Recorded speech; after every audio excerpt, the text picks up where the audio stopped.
नमस्कार, मैं शैलेंद्र हूं और एक बार फिर आपका स्वागत है इन डेप्थ में। और इन डेप्थ में आज का हमारा सवाल है, क्या बीजेपी में नेताओं की कद्र खत्म हो गई है? और ये सवाल पैदा हुआ है दतिया से। दतिया उपचुनाव में जिस तरह से नरोत्तम मिश्रा का टिकट काटा गया, बीजेपी ने जिस तरह से नरोत्तम मिश्रा का टिकट काटा, उसके बाद ये सवाल पैदा हुआ है। और इस वीडियो में हम सिर्फ नरोत्तम मिश्रा की बात नहीं कर रहे हैं, हम पिछले 5-6 सालों का आकलन करेंगे कि किस किस तरह से केंद्र से लेकर प्रदेश के स्तर तक कई वरिष्ठ नेताओं को दरकिनार किया गया या उनका कद कम किया गया। और ये सवाल की पड़ताल हम दोनों पहलू से करेंगे कि क्या इसके पीछे बीजेपी की अंदरूनी सियासत है या फिर बीजेपी की वो रणनीति है जो पार्टी को 2047 तक के लिए तैयार कर रही है, कई पीढ़ियां, अगली पीढ़ियां वो तैयार कर रही है। दोनों लिहाज से सवाल को परखने की कोशिश करेंगे। तो सबसे पहले बात करते हैं नरोत्तम मिश्रा की, दतिया की। दतिया में जब उपचुनाव की घोषणा हुई, या कह लीजिए जब जो कांग्रेस के विधायक भारती हैं उनका सदस्यता खत्म हुई, तभी से ये कयास लगाए जा रहे थे कि नरोत्तम मिश्रा यहाँ के स्वाभाविक दावेदार होंगे, क्योंकि 2023 में वो यहाँ से चुनाव हारे थे, लेकिन उसके पहले वहां के कद्दावर नेता थे। मध्य प्रदेश में एक दौर ये ऐसा भी था जब उन्हें मुख्यमंत्री पद का दावेदार माना जाता था, लेकिन 2023 में हार ने सारे समीकरण बदल दिए। और नरोत्तम मिश्रा तभी से बेचैन थे, काफी तैयारी कर रहे थे उस विधानसभा क्षेत्र में, उन्हें पता था कुछ ऐसा होने वाला है। और उपचुनाव की जैसे ही घोषणा हुई, उन्हें लगा कि वो स्वाभाविक दावेदार है, और उन्होंने नामांकन फॉर्म भी खरीद लिया था।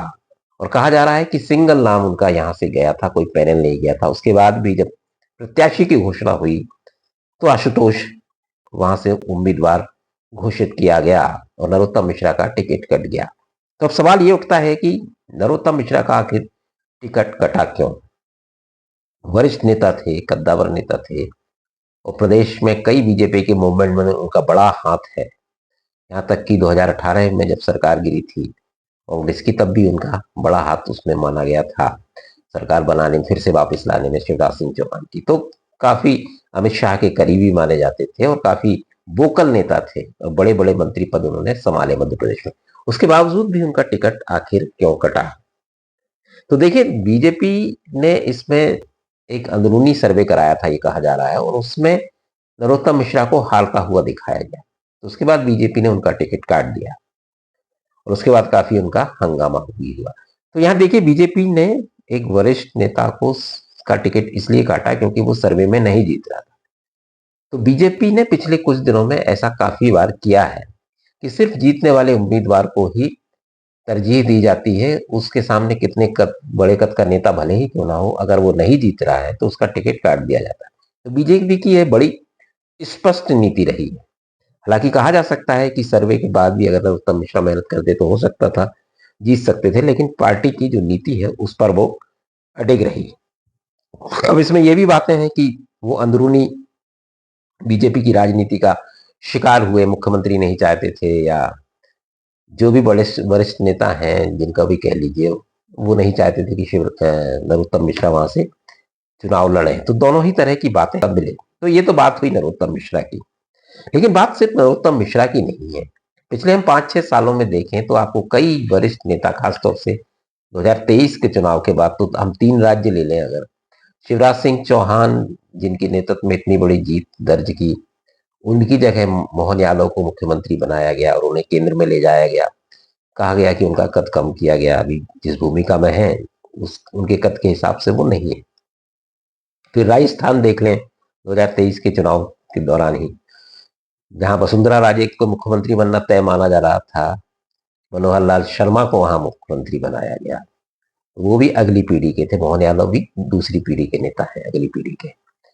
फिर छत्तीसगढ़ में आप देख लीजिए, रमन सिंह इतनी लंबा 3-3 बार मुख्यमंत्री रहे और उनके नेतृत्व को कहीं कोई चैलेंज नहीं था, अच्छी जीत वहां, लड़ाई लड़के जीते वो, जबकि कांग्रेस की वहां बड़ी उम्मीदें थी। कांग्रेस की सरकार को हराकर वो दोबारा सत्ता में आए। तब कहा जा रहा था कि रमन सिंह मुख्यमंत्री हो सकते हैं, लेकिन उनकी जगह विष्णुदेव साय को मुख्यमंत्री बनाया गया। तो एक तरह से 3 मुख्यमंत्री दावेदार बड़े, वसुंधरा राजे, शिवराज सिंह चौहान तो थे ही मुख्यमंत्री, और रमन सिंह, तीनों को दरकिनार किया गया।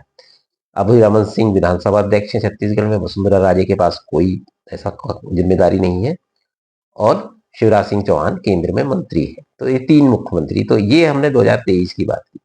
लेकिन उस आप देखिए उससे पहले भी केंद्र में भी जो सक्रिय नेता हैं, क्या उस भले ही अब केंद्रीय मंत्रिमंडल में वो है, लेकिन वो कद है क्या उनका? चाहे फिर राजनाथ सिंह हो, जिनकी बड़ी भूमिका रही प्रधानमंत्री बनवाने में नरेंद्र मोदी को, राजनाथ सिंह हो, शिवराज सिंह चौहान हो, फिर वसुंधरा राजे का नाम मैंने लिया, ही रमन सिंह का मैंने नाम लिया, मनोहर लाल खट्टर को केंद्र में मंत्री बनाया गया, लेकिन वो कद या वो उस भूमिका में या जो डिसीजन लेने वाली भूमिका में फिलहाल नहीं है। नितिन गडकरी का भी हम नाम ले सकते हैं, एक समय उनका कद काफी बड़ा था, लेकिन अब वो कद उनका वो नहीं है, या वो पार्टी में वो स्थान नहीं है, तो नितिन गडकरी का भी कद कम किया गया है। और भी ऐसे नेता हैं, सिर्फ ये तो बड़े नेता हुए जो मास लीडर थे जिनकी हम बात कर रहे हैं। कुछ सेलिब्रिटी कह लीजिए, बड़े परिवारों से जुड़े हुए नेता हैं, वो भी अब कहीं नजर नहीं आते। मेनका गांधी हो, वरुण गांधी हो, तो वो भी अब जो जो उत्तर प्रदेश में जिनकी कभी बड़ी भूमिका थी, लेकिन अब वो भी दरकिनार हैं। तो इस तरह से कई नेताओं के हम नाम ले सकते हैं। ऐसे ही मुख्तार अब्बास नकवी, जो अल्पसंख्यक समूह के बड़े नेता थे और बीजेपी के संगठन में एक अल्पसंख्यक चेहरा था बड़ा, और बिहार के मुख्यमंत्री पद के दावेदार भी कभी रहे। मुख्तार अब्बास नकवी भी अब कहीं नजर नहीं आते, उनको भी दरकिनार कर दिया गया है। उसके बाद हम कुछ और नाम देख सकते हैं कि रविशंकर प्रसाद, एक वाइब्रेंट चेहरा, मीडिया में चमकता हुआ चेहरा, अब कहीं नजर नहीं आते हैं।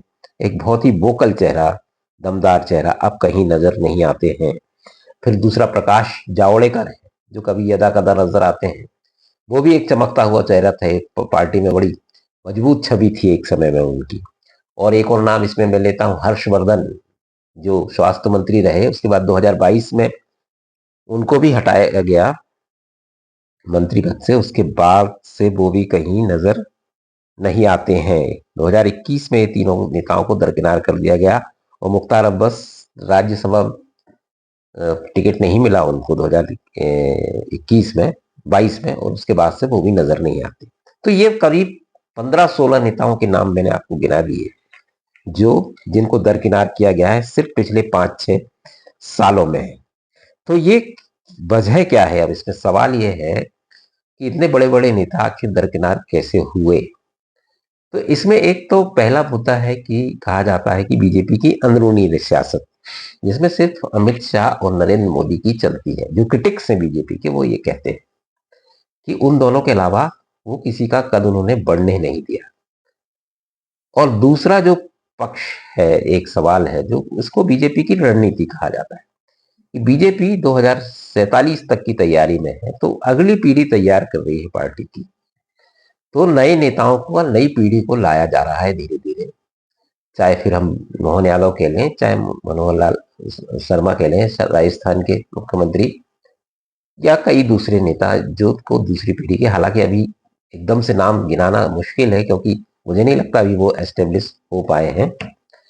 तो ये बीजेपी की अंदरूनी सियासत का हिस्सा है, और रणनीति का भी हिस्सा हम इसको कह सकते हैं।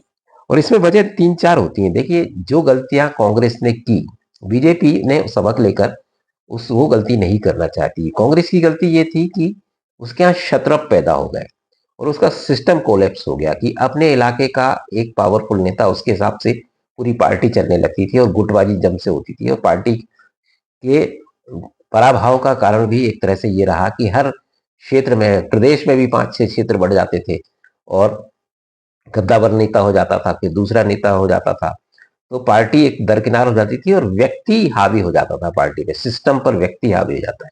जब व्यक्ति हावी होता है तो सिस्टम कोलैप्स हो जाता है, और सिस्टम कोलैप्स होता है तो फिर दूसरी समस्याएं होती हैं, जिसका सामना कांग्रेस अब तक कर रही है।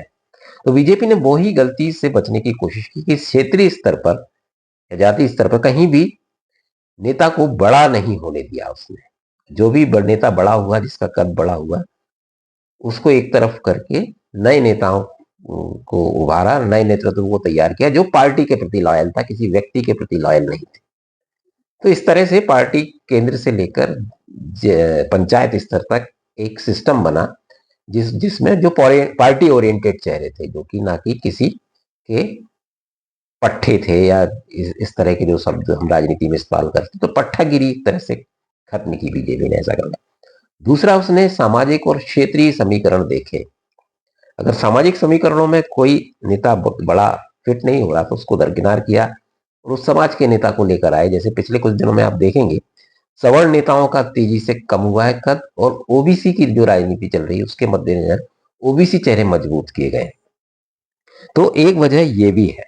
दूसरा, राज्य और केंद्रीय नेतृत्व में सामंजस्य बना रहे। अगर राज्य में नेताओं का कद बड़ा हो जाता है तो फिर वो केंद्र से समन्वय नहीं होता, और एक फेडरल सिस्टम पार्टी के अंदर कह लें, आज देश में जो फेडरल सिस्टम बनाने की बात बीजेपी करती है वो कहीं ना कहीं डिस्टर्ब होता है। तो एक वजह ये भी रही। और चौथी कारण हम एंटी इनकम्बेंसी भी देख सकते हैं। एंटी इनकम्बेंसी से बचने के लिए इस तरह के फैसले लिए बीजेपी ने, और बड़े नेताओं को, जिनके प्रति, जो लंबे समय से सत्ता में थे, जिनके प्रति एंटी इनकम्बेंसी फैक्टर था, तो उनको दरकिनार किया। तो 4-5 फैक्टर है। तो अगर हम इनको देखें तो पार्टी के स्तर पर यह फैसला सही लगता है कि जिस तरह से नए पीढ़ी को मौका देना और वरिष्ठ नेताओं को दरकिनार करके, क्योंकि वो अपना हिस्से का काम कर चुके हैं, ऐसा कहा जा रहा है। लेकिन सवाल कई उठते हैं फिर, नरेंद्र मोदी और अमित शाह क्या इसके अब बाद है? ऐसे भी सवाल कांग्रेस उठाती है, बीजेपी के अंदर से भी यदा कदा दबे छिपे स्वरों में ये बातें नजर आती हैं। सिर्फ केंद्र के स्तर पर नहीं, प्रदेश के स्तरों पर भी हम देखें, ये पूरा, या जिले के स्तर पर भी हम देखें, इस रणनीति को पार्टी ने संगठन में भी अपनाया है। जिस तरह से वहां संगठनों में प्रदेश अध्यक्ष देख लें, चाहे महत्वपूर्ण पद है उनके, वो नए नेताओं को दिए गए हैं। तो ये तो तय है कि पार्टी में सिस्टम मजबूत हुआ है और नेताओं की कद्र कम हुई है। जीत का फैक्टर सबसे महत्वपूर्ण है, सामाजिक समीकरण सबसे महत्वपूर्ण है। चेहरों की सियासत बीजेपी नहीं कर रही है। लेकिन इसमें ड्रॉबैक क्या हो सकता है? एक तो हमने गिनाया कि कांग्रेस ने जो गलतियां की थी, बीजेपी ने उससे बचने की कोशिश की, लेकिन इसमें नुकसान क्या हो सकता है? क्योंकि एक बड़े कद के नेता के अपने फॉलोअर होते हैं, अपने अपना वोट बैंक होता है। तो बीजेपी को कहीं ना कहीं ये नुकसान जरूर उठाना पड़ सकता है कुछ क्षेत्रों में, कि जैसे मान लो नरोत्तम मिश्रा का उदाहरण लो, दतिया में मान लो उनको टिकट नहीं दिया, उनका बड़ा जनाधार वहां बताया जाता है, और जिस तरह के प्रदर्शन हुए उनके टिकट कटने के बाद, उससे आप समझ सकते हैं। लेकिन क्या उसमें चुनाव में उसका असर दिखेगा, ये महत्वपूर्ण है। तो बीजेपी ये फैक्टर भी देखती है, हालांकि अभी उसको ऐसे कुछ नुकसान नजर नहीं आए हैं, लेकिन उसने ये तय है कि भारत में एक नई सियासी संस्कृति का जन्म हुआ है। ये बीजेपी ने लाया, जो रणनीति अपनाई है, और हो सकता है आने वाली समय में दूसरी पार्टियां भी इसको अपनाएं या उन्हें अपनाना पड़ेगा, क्योंकि सारी पार्टियों का पराभव का जो मुख्य वजह है वो नेताओं का जो वरिष्ठता का बोझ हो जाता है पार्टी पर। जो वरिष्ठ नेता है वो एक बोझ की तरह हो जाते हैं और फिर पार्टी कोलैप्स होती है। तो सारे आपने क्षेत्रीय दल देखे होंगे इसके मारे हैं, और कांग्रेस भी इसकी मारी कहीं ना कहीं रही है। मध्य प्रदेश में ही अगर हम उदाहरण देख लें, मध्य प्रदेश में अब राहुल गांधी ने कोशिश की है, नया नेतृत्व जीतू पटवारी और उमंग सिंघार के तौर पर संगठन में लाए हैं, लेकिन कितनी प्रॉब्लम होती है दिग्विजय सिंह, कमलनाथ और उस अजय सिंह और दूसरे नेता, जिस तरह से वरिष्ठ और कनिष्ठों के बीच संघर्ष होता है, तो वो स्टेब्लिश करने में लीडरशिप को भी मजबूत होना पड़ेगा। बीजेपी जैसी लीडरशिप होनी चाहिए, तब ये सिस्टम बन पाता है। तो हम कह सकते हैं बीजेपी में नेताओं की कद्र कम हुई है और सिस्टम हावी हुआ है, दूसरे फैक्टर हावी हुए हैं। लक्ष्य 2047। तो फिलहाल इस वीडियो में इतना ही, दीजिए इजाजत, नमस्कार।